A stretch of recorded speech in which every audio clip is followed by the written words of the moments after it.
예, 안녕하세요.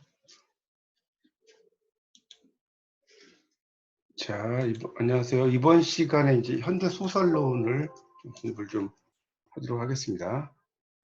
자, 현대 소설론입니다.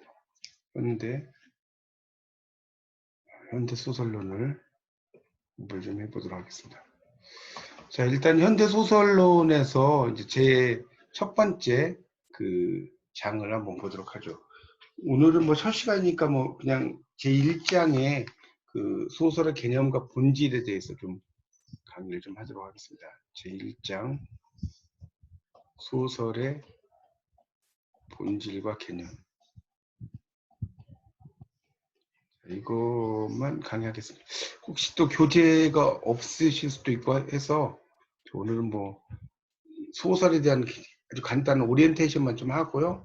좀 마무리를 좀 하겠습니다.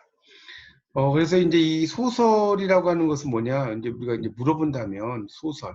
이건 이제 이렇게 이야기할 수 있어요. 현실에 바탕을 두죠.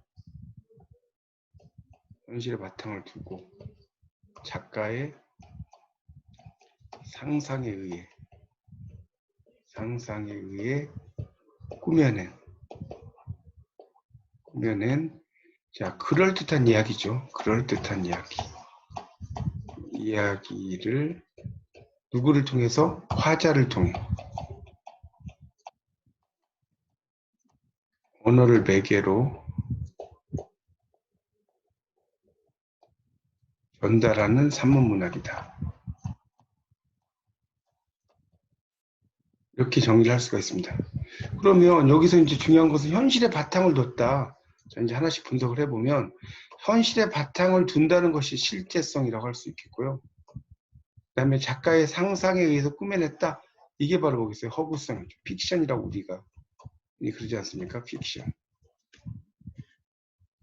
작가의 상상에 의해서 꾸며낸 것이 바로 픽션이고, 그럴듯한이라고 하는 것이 개연성이에요.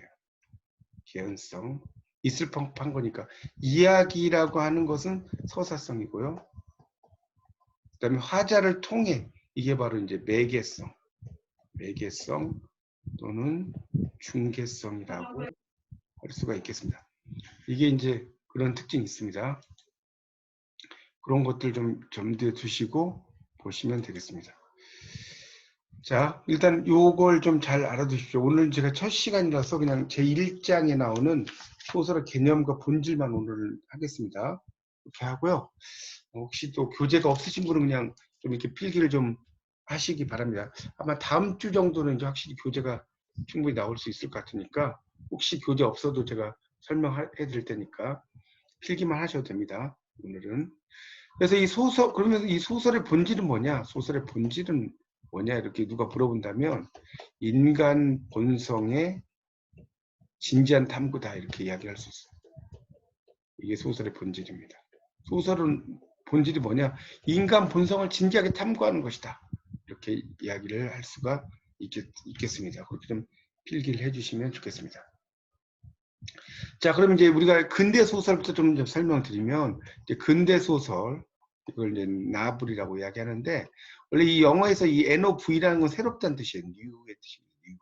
새롭다는 뜻을 갖고 있어요. 그래서 이제 이 근대 소설 같은 경우는 뭐냐면 리얼리즘, 사실주의라고 하죠. 에 입각한 형식의 소설이다. 이렇게 이야기할 수가 있습니다. 그렇게 이제 볼 수가 있겠고요. 그래서 이제 이 근대 소설 자체가 상당히 그런 뭐랄까요. 리얼리즘적인 그런 것들을 많이 이야기하고요. 이게 이제 18세기 초, 1700년대죠. 이때 가면 자유, 뭐 평등, 개인주의, 사상의 산물로 자리를 잡습니다. 산물로 자리를 잡는다. 이렇게 이제 이야기를 할 수 있겠고요. 그 다음에 이제 이거에서 또 중요한 것은 인물의 성격과 사건의 인과관계, 원인과 결과죠. 철저히 탐색된다.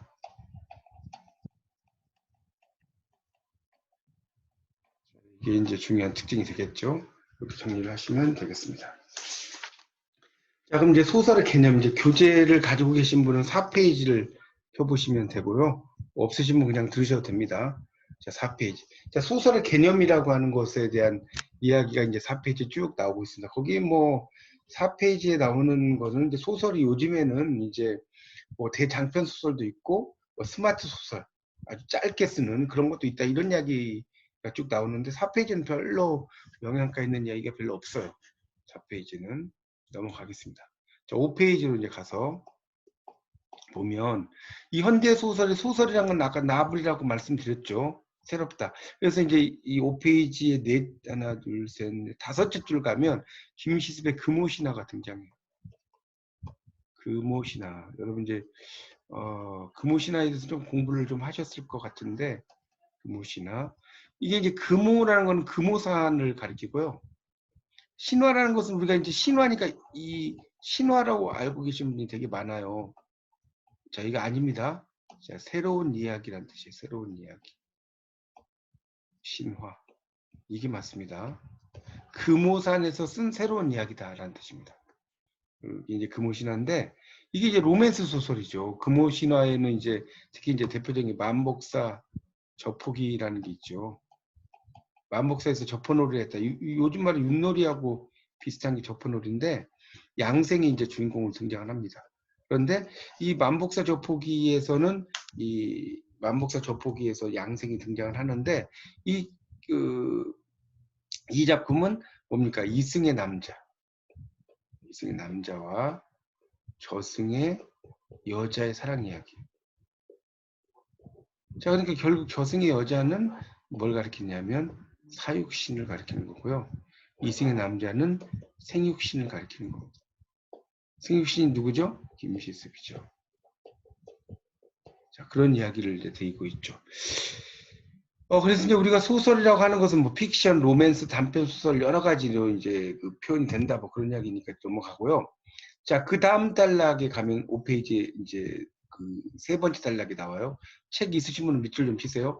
소설의 본질적인 특징은 꾸며낸 이야기로서의 허구성 또는 설화성이 있기 때문에 연원을 서양의 고대 서사시까지 거슬러 올라갈 수 있고 중세 로맨스까지 찾을 수 있다. 로맨스. 이 로맨스라는 것은 이제 기사 이야기를 가리켜서 우리가 이제 돈키호테 같은 경우 있죠. 세르반테스의 키호테 경이라는 뜻인데 이 돈키호테 같은 경우가 이제 대표적인 그런 기사도 이야기입니다. 그런 의미로 이제 이해하시면 될 것 같고요. 그래서 이제 6페이지로 넘기시면 그래서 소설의 본질적인 거기 좀 밑줄 좀 치세요. 아까 제가 시작할 때 말씀드렸는데 책 있으시면 6페이지 보세요. 첫째 줄 끝에 밑줄. 소설의 본질적인 특성은 단순한 이야기의 서술이나 황당무계한 무용담이 아니라 인간 본성의 진지한 탐구에 있다. 여기까지. 이거 아까 제가 말씀드렸어요. 중요하다고. 자, 그 다음. 그래서 이제 6페이지의 두 번째 단락에 보면 근대 소설은, 그러니까 결국 이제 6페이지로 넘어갔는데, 이 근대 소설이라고 하는 것은 뭐냐면, 근대 사회죠, 근대 사회. 이렇게 써놓으세요. 근대 사회를 다루는 건데, 당연히 이제 그 풍속에 대한 해석, 인물의 성격과 사건의 인과관계, 이런 걸 이야기하고, 대표적인 사람이 이제 로빈슨 크루소가 나오죠. 다니엘 디포가 쓴. 어떤 무인도에 이제 혼자 정착한 이 남자 이야기죠. 그래서 이제 거기에서 한 이제 사람을 발견하죠. 그래서 이제 그 사람의 이름을 뭘로 짓냐면 프라이데이라고 지어요. 왜 프라이데이냐면 금요일에 발견했다는 거죠. 로빈슨 크루소가 이제 무인도에 이렇게 표류하면서 날짜를 만들어 이렇게 이제 그어요. 이제 오늘이 며칠 이렇게 그어가지고 이제 금요일 날 발견. 그래서 이제 사전 찾아보면 프라이데이가 금요일이라는 뜻도 있고요. 이 두 번째 뜻이 충실한 하인이라는 뜻이 있어요. 여기서 나온 거죠. 로빈슨 크루소에서. 하여튼 그래서 이 로빈슨 크루소가 무인도라는 그런 그 주위의 입각 그 작가의 공상 속에서 이야기죠. 근데 주인공의 모험을 형상화했다. 거기 밑줄 쳐놓으세요. 주인공의 모험을 형상화했다라는 것이 중요하다. 자, 7페이지로 이제 좀 넘어가겠습니다. 7페이지. 로맨스의 기원과 역사. 아까 로맨스에 대한 이야기 제가 설명을 좀 드렸는데, 이 로맨스라는 것은 이제 뭐 기사도 이야기라는 뜻도 있고 로망어로 쓰여졌다. 로망어라고 이제 그 나오죠. 셋째 줄에 보면 로망어라는 말 나와요. 그래서 이제 이야기라는 겁니다. 이게 이제 라틴어에 대해서 방언이었던 로망어인데 그래서 이제 기사 이야기 나오죠. 황당무계한 무용담. 대표적인 게 바로 돈키호테를 이야기한다고 할 수가 있겠습니다. 그리고 이제 이 로맨스에는 이제 아서 왕과 그의 기사들, 우리 원탁의 기사 뭐 이런 거 있었죠. 이런 것들도 이제 다 될 수가 있겠습니다.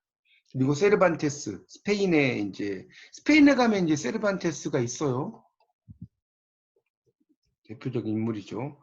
그래서 이제 돈키호테. 돈키호테에서 돈이라는 것은 돈이에요, 돈. 그래서 영어로 말하면 써에 써. 키호테죠. 키호테 경입니다. 그런 뜻인데 여기서도 이제 로맨스가 나오죠. 그러니까 어떤 여성에게 충성을 하는 여관집의 그 뭡니까 주인의 딸에게 공주님 하면서 막 충성하고 이런 게 다 기사도 이야기를 가리키는 겁니다.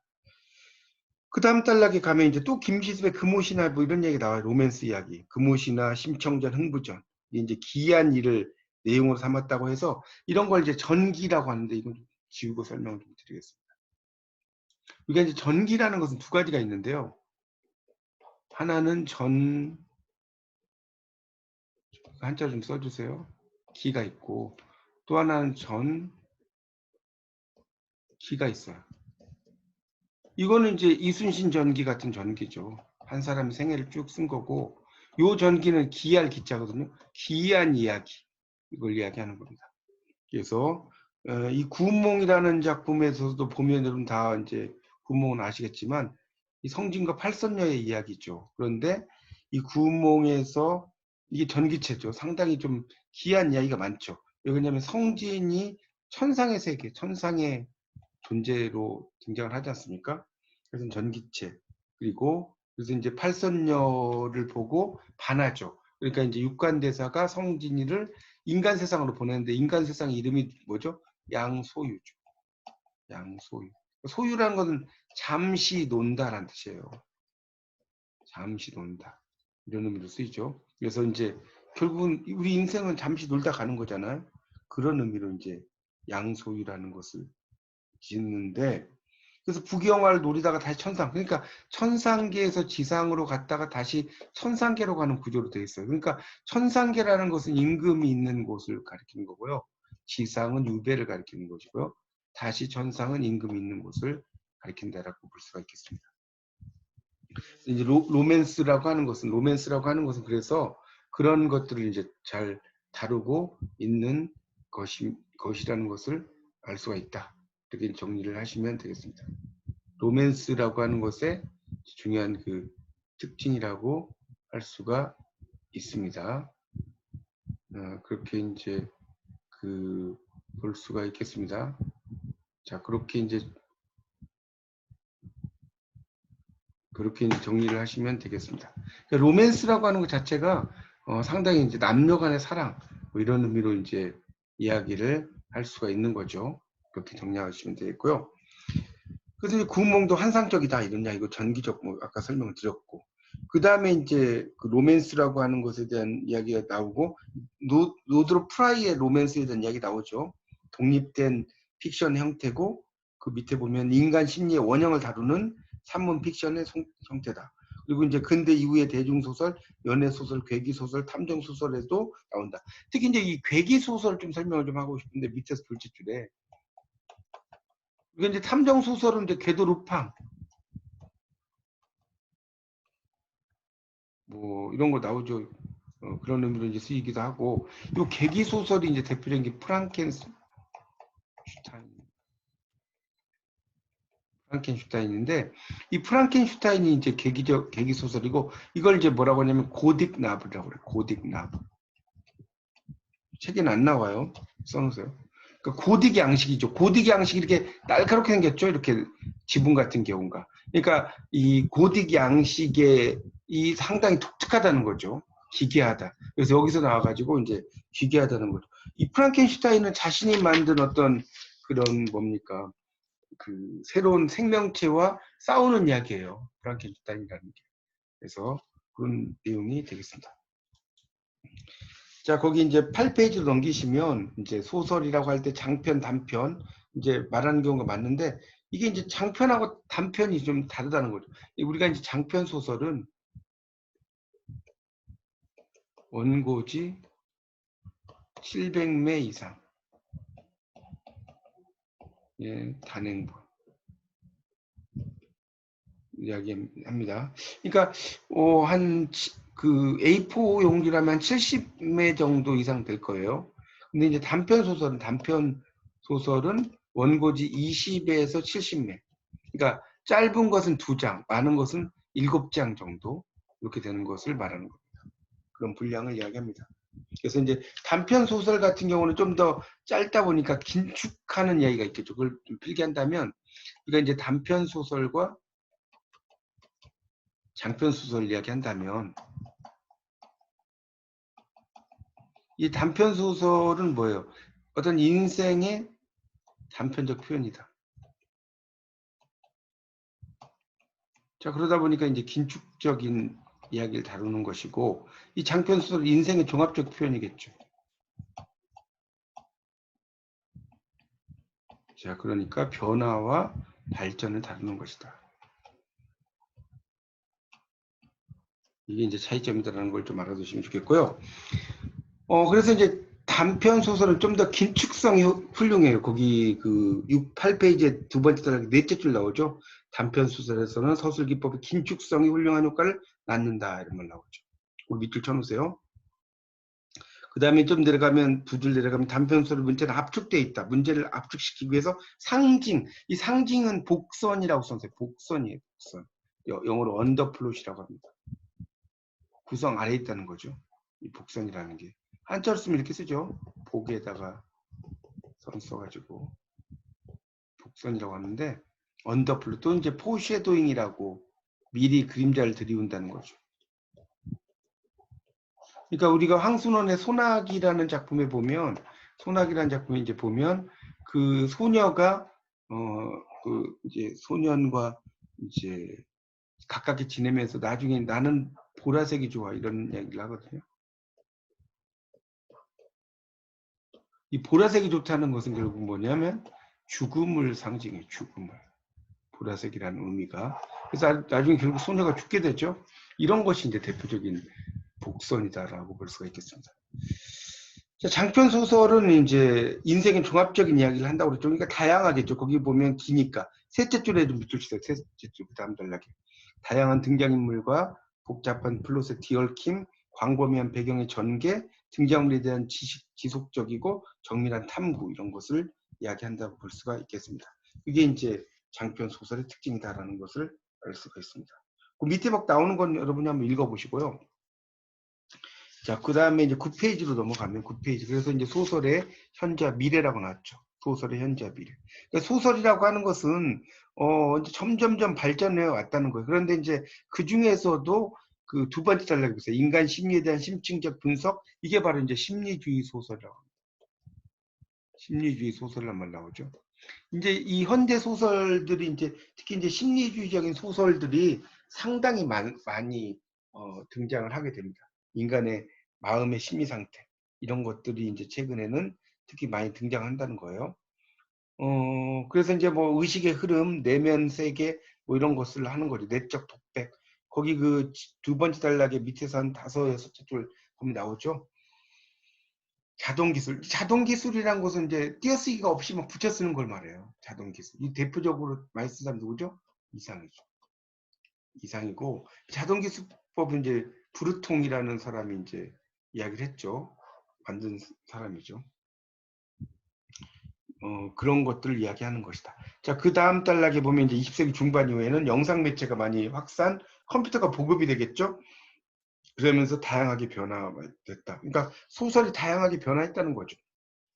자, 10페이지 넘기면 그래서 이제 둘째 줄에 보세요. 10페이지 둘째 줄을 보시면 최근의 소설은 가상현실, 우리 VR이라고 해요. VR 줄여서 이제 VR이고 Virtual Reality죠. 공상과학세계 충격적이고 낯선 것을 소재로 한다.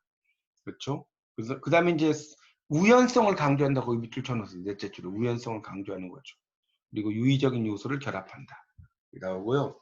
자, 그 다음에 그 다음 단락에 보면 그래서 이제 셋째 줄에 판매에서 책 도매상이나 출판사의 힘이 이전보다 약해지고 소설가로 인정받게 되는 등단 제도나 문학상의 권위도 좀 더 낮아졌다라고 나왔죠. 출판사 힘이 좀 약해졌다는 겁니다. 왜냐하면 뭐 소설을 안 읽어도 요즘은 뭐 유튜브라든가 뭐 공부할 게 되게 많기 때문에 약해졌다 이런 이야기를 쭉 써놨습니다. 그래서 이제 요즘은 뭐 인터넷상의 글쓰기도 있고요. 상당히 많죠. 그 글 쓰는 것들이 상당히 이제 많이 영상 매체가 급속하게 그러니까 최근에는 이제 20세기 중반 이후에는 이 소설 20세기 중반 이후의 소설은 뭐냐? 영상 매체, 영화 같은 거죠. 이것의 급속한 확산, 급속한 그다음 이제 컴퓨터의 보급이죠. 자, 이러다 보니까 이제 이 시기에는 다양한 소설이 등장한다. 자, 소설의 존재 이유 11쪽입니다. 그래서 이 소설이라고 하는 것은 그 왜 쓰느냐 셋째 줄 나오죠. 나는 약하니까 소설을 쓴다. 밑줄 쳐서. 약해서 소설을 쓴다. 내가 소설을 쓰는 이유. 그리고 발레리가 이야기했고 넷째 줄에 소설을 재밌어야 한다. 밑줄 주세요. 이런 걸 이제 우리가 효용성이라고 하는 거예요. 소설 효용성. 재밌어야 한다는 거. 자, 그 다음 단락에 보면 창작 측면에서 그 다음 단락입니다. 자, 11쪽에 이제 보면 두 번째 창작 측면 네모, 그 밑에 수용 측면 네모 쳐보세요. 창작 측면, 수용 측면 이렇게 나왔죠. 그래서 이 창작 측면에서는 소설의 존재 이유는 다른 장르와 마찬가지로 자신의 표현 욕구의 산물이다. 그다음 수용 측면에서는 그 밑에 있죠. 다음 단락에 둘째 줄 첫째, 현실에서 이룰 수 없는 것을 허구적으로 재구성된 세계 속에서 이루어내어 안락과 만족을 얻으려는 마음가짐. 둘째는 현실에 대한 호기심과 통찰의 갈망이다. 이런 말이 있죠. 12쪽에 그런 것이 있고요. 그 다음에 거기서 네 줄 내려가면 셋째는 뭐예요? 소설을 통해 인류 언어의 정수를 맛볼 수 있고 언어적 기술의 활용과 습득을 체험한다. 그 다음에 그 옆에 넷째 있죠? 소설 읽는 것은 감성의 활기를 불어넣고 상상력을 길러준다. 그 네 가지를 다 네모를 표시를 해놓으세요. 수용 측면.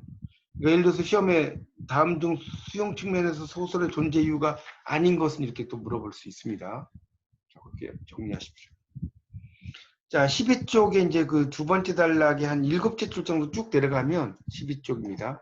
거기 이제 이처럼 다음에 있죠.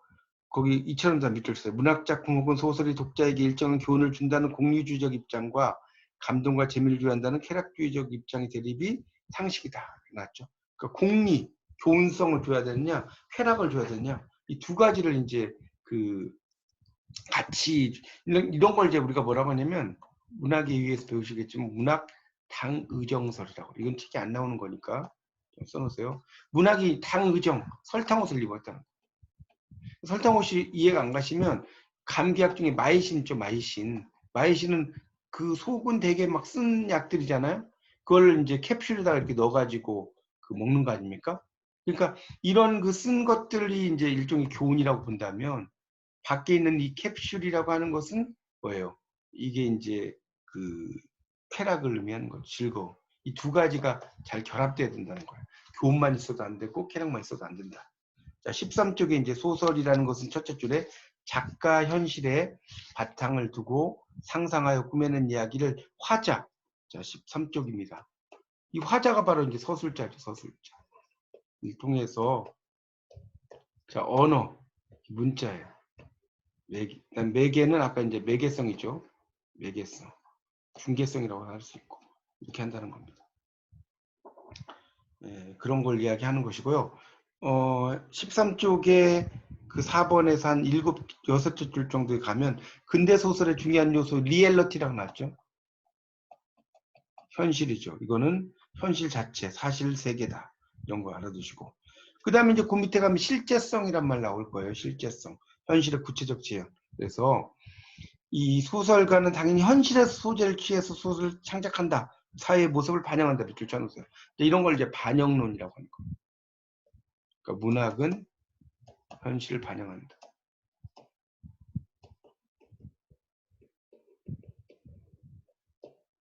반영론이거든요. 그래서 이제 그런 것을 이야기하고요. 그다음에 소설에 나타나는 현실이 실제로 살아가는 삶과 닮아 있다. 이게 이제 실제성이라는 것도 알 수가 있습니다. 그렇게 이제 정리할 수 있겠고, 그러니까 다시 말하면 그 13페이지 마지막 단락에 현실의 반영과 사실주의적 태도는 근대 소설의 중요한 근간이다. 밑줄 쫙 쳐놓으세요. 현실을 반영해. 이게 반영론이라고 그랬죠? 사실주의. 넘기세요. 자, 14쪽으로 이제 넘어가면, 그래서 이제 리얼리즘이라는 게 현실을 중시한다, 뭐 이런 이야기고요. 그 다음에 이제 14쪽을 보시면 그 두 번째 단락에 한 셋째 줄부터 볼까요? 현실은 있는 현실과 있어야 하는 현실이 있다. 자, 있는 현실을 이제 독일어로 자인이라고 그래요. 이걸 이제 발음을 자인이라고 합니다. 자인. 그럼 있어야 하는 현실은 이거는 독일어로 졸렌이라고. 이렇게 발음을 써놓으시면 좀 이해가 쉬워요. 자인은 그러니까 영어로 말하면 is에 is, 이런 거고, 이 졸렌은 영어로 말하면 must에 must, 뭐 해야 한다는 뜻이죠. 그래서 있어야 하는 현실이 있다. 있는 현실은 현재 전개되고 있는, 있을 수 있는 가능성, 이런 거겠죠? 밑줄 쳐놓으세요. 넷째 줄에 다섯째 줄. 그 다음 단락에 있어야 할 현실 밑줄 치세요. 는 현실을 초국해서 발전적으로 행동할 때 미래의 성취될 현실이다. 이런 걸 이야기하는 겁니다. 그러니까 바로 유토피아. 자, 유토피아라는 건 실제로 존재하지 않는 섬이라는 뜻이에요. 유토피아는 네버 아일랜드죠. 결코 존재하지 않는 섬이 바로 유토피아입니다. 자, 허구성 그 밑에. 허구성은 이제 그 있을 법한 현실, 픽션이라고 이제 밑에 나오죠. 자, 오른쪽 15쪽입니다. 허구성 이야기 했고요. 셋째 줄 15쪽에 소설이 폄하된 거. 소설은 작은 이야기란 뜻이에요. 한자를 보시면 15쪽에 소설 나왔죠. 작은. 그러니까 작다는 건 하찮은 이야기란 뜻이에요. 다시 말하면. 소설은 뭐냐? 하찮은 이야기다. 만약에 이게 중요한 이야기였으면 대설이었겠죠. 근데 대설이 안 하죠. 그러니까 소설을 그 15쪽에 넷째 줄 나오죠. 소설을 꾸며서 혈령. 그러니까 혈령이라는 것은 수령이죠, 수령. 마음에 들려는 자는 크게 되기 어렵다. 이게 바로 이제 밑줄 쫙 쳐놓으세요. 15쪽의 넷째 줄에. 이게 소설 배경론입니다. 소설 배경론이죠. 그리고 이제 소설이라는 것은 그래서 이제 허구니까 거기 두 번째 단락에 한 일곱째 줄에 픽션은 페인에서 나왔다는 거. 페인. 그 밑에 FEI, GN 나왔죠. 꾸며내다. 이든 지가 발음이 안 됩니다. 페인이라고 읽어요. 꾸며내다. 이렇게 이제 볼 수가 있습니다. 이렇게 허구라는 건 꾸며낸다는 거죠. 그렇게 이제 볼 수가 있겠고요. 그래서 이제 뭐 픽션은 뭐 아시겠고, 픽션과 논픽션은 뭐예요? 픽션 허구고 논픽션 허구가 아니란 소리죠. 허구가 아니다가 논픽션이잖아요. 그러니까 실화를 이야기하는 거예요. 논픽션은. 논픽션 드라마, 이건 진짜 이야기라는 뜻이 됩니다. 이렇게 이제 볼 수가 있습니다. 그래서 이야기를 이제 할 수가 있다는 것이고요. 자, 넘겨보세요. 16쪽. 16쪽에 보면 이제 팩션이란 말이 나와요. 그림 밑에. 다빈치 코드 나오는데, 이 팩션이라는 거는 이제 팩트 플러스 픽션의 합성어입니다. 사실적인 거와 이제 픽션, 이걸 이제 합해놓은 거거든요. 다빈치 코드라는 게 예전에 있었죠. 댄 브라운의 역사적 사실의 진실성, 이런 걸 이야기한다는 건데, 결국 이것도 역사적인 사실인 것 같지만 읽어보면 허구적인 것이 많죠. 그런 것을 이제 팩션이라고 합니다. 이 팩션이라는 게 참 애매한 거예요. 그러니까 사실적인 거하고 연결시켰다고 하는데, 그래도 이제 허구적인 요소가 있기 때문에 이 팩션이라는 것도 결국은 픽션적인 요소가 상당히 많이 있다, 이 정도 이해하시면 될 것 같고요. 개연성 16쪽에 3번. 이 개연성은 있을 법한 거, 영어로 probability. 이게 개연성입니다. 이걸 수학으로 말하면 뭐라고 하는지 아세요? 확률 P라고 하잖아요. P. 이게 이제 개연성이죠. 그래서 있을 법한 일이죠. 개연성이라는 것은. 밑에서 셋째 줄 16쪽에 소설은 실제로 있지 않은 가공의 사실을 소재로 삼으면서 그럴듯하다는 개연성을 지니고 있다. 이렇게 나오죠. 자, 그다음 오른쪽 17쪽. 그래서 이제 역사가는 첫째 줄에 역사가는 실제로 일어나는 일을 이야기하고 시인은 일어날 수 있는 일을 이야기한다. 자, 이게 밑줄 쫙 쳐놓으세요. 중요하죠. 역사가는 언제 6.25 전쟁이라든가 언제 임진왜란 이런 게 일어났느냐 이런 걸 강조하는데, 시인은 일어날 수 있는 것을 이야기한다는 거예요. 그래서 역사는 개별적인 사실을 말하지만 거기 셋째 줄 보세요. 셋째 줄에 시는 할 때 시는 시가 아니라 문학 작품 전체를 가리켜요. 문학 작품 전체라고 써서. 그러니까 우리가 아리스토텔레스의 시학에서 시는 시만 가리키는 게 아니라 문학 작품 전체. 자, 1950년에 이제 6월 25일 한국 전쟁이 발발했죠. 한국 전쟁. 그래서 이제 윤은길의 장마 거기 다섯째 줄에 있죠. 실제 그 시대를 살았던 사람들이 아니라 윤은길이 상상한 그런 작품이다. 여러분 이제 이 장마라는 작품은 지금 이제 방학 기간이니까 한번 안 읽어보시면 꼭 읽어보세요. 필독입니다. 필독. 이거는 이제 여러분이 인터넷을 찾아보시던가 하면 뭐 그렇게 길게 나와 있지 않으니까 장마는 꼭 읽어보셔야지 좀 소설에 대해서 이해가 쉽습니다. 허구적인 이야기다. 뭐 그런 이야기를 길게 써놨어요. 그런 것이다. 그런 이야기가 되겠습니다. 그래서 그런 내용들을 좀 알아두시면 좋겠고요. 그러니까 다시 좀 정리를 하자면 역사라고 하는 것은 실제로 일어난 일이다. 그렇죠. 당연하죠. 임진왜란이 1592년에 일어났다. 근데 문학이라는 것은 일어날 수 있는 일이다. 이걸 다룬다는 거예요. 그러니까 문학이라는 것은 그런 일이 일어날 수 있다는 것을 가정해서 다루는 것이 문학이라는 거죠. 이걸 좀 알아두시면 좋겠습니다. 그러니까 우리가 이제 특히 이제 소설 중에 만약에 그러면 역사 소설은 뭐냐? 이건 역사 기록에 충실한 거죠. 역사 기록에 충실한 게 역사 소설이에요. 소설 중에 특히 이제 역사 소설 있지 않습니까? 그것은 역사의 기록에 충실한 것이다. 그런 내용이 이제 있습니다. 그런 걸 좀 알아두시면 좋겠고요. 아까 제가 이제 개연성이라는 말을 좀 이야기를 했는데 있을 법한 일이 개연성이라고 그 16페이지 다시 보면 3번 16페이지에 개연성. 이 개연성을 다른 말로 뭐라고 하냐면요. 핍진성이라고 해요. 핍진성. 핍진성은 뭐냐? 사실에 우리말로 이제 좀 더 푼다면 가까움. 이걸 핍진성이라고 해요. 사실은 아닌데 사실에 가까운 거죠. 그것을 우리가 핍진성이라고 이야기하는 겁니다. 그렇게 이제 볼 수가 있겠고요. 그런 것을 이해를 하시면 됩니다. 또는 이제 이거를 다른 말로 또 이제 수학적으로 한다면 참이 될 수 있는 가능성이죠. 참이 될 수 있는 이게 이제 바로 개연성, 있을 법한 일이다라는 것을 알 수가 있겠습니다. 그런 걸 여러분 이제 염두에 두시면서 이제 이런 그 뭡니까 소설에 대해서 특히 이제 소설의 개념과 본질에 대해서 좀 정리를 하시면 좋을 것 같습니다. 조금만 더 이야기를 한다면 그래서 우리가 이제 이 소설에서 최근에 새로운 소설 경향 요 이야기를 빼먹었네요. 자, 이걸 이야기한다면 우리가 이제 전통적인 소설과 현대의 새로운 소설이 있어요.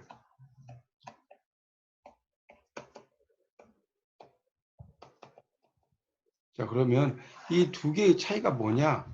이 전통적인 현실은 이제 리얼리티 이런 걸 강조하는 거예요. 현실. 근데 현대의 새로운 소설은 가상현실. 가상. 있을 법한 거. 특히 이제 가상현실이죠. 환상세계. 이걸 강조해요. 자, 전통적인 소설은 필연성을 강조하죠. 필연적으로 맞는. 근데 이 현대 소설은 상당히 우연성, 우연미학이라고 하고요. 이런 걸 강조합니다. 전통적인 소설은 창조성을 강조하는데 이 현대 소설은 이제 새로운 모방이라고 하죠. 이 모방적인 요소를 상당히 많이 강조하고요. 전통적인 소설은 종이책이죠. 현대 새로운 소설은 전자 텍스트. 요즘 이제 이북이라고 하는 것이 전자 텍스트예요. 이북. 이하고 북이 있죠. 그 다음에 이 전통적인 소설은 작품의 고정된 의미와 가치를 부여한다. 자, 그런데 이 현대적인 소설은 텍스트에 유동적이고 다양한 의미를 추구한다라고 볼 수가 있습니다. 이게 이제 제1장에 나오는 소설의 개념과 본질이라고 이야기할 수가 있겠습니다.